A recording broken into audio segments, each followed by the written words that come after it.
दुनियामध्ये झाली तुझी वावा शेवट्याला करावं लागतं गुरुचाच वावा देवताला करावं लागतं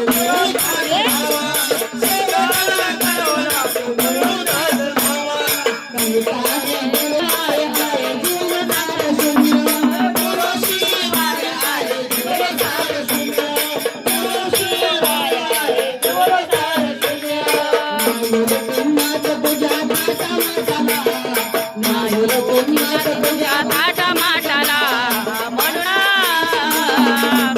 पुन्हा जन्म घ्यावा गुरुच्या पोटाला म्हणून पुन्हा जन्म घ्यावा गुरुच्या पोटाला म्हणून पुन्हा जन्म घ्यावा गुरुच्या पोटाला म्हणून पुन्हा जन्म घ्यावा गुरुच्या पोटाला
पुन्हा जन्म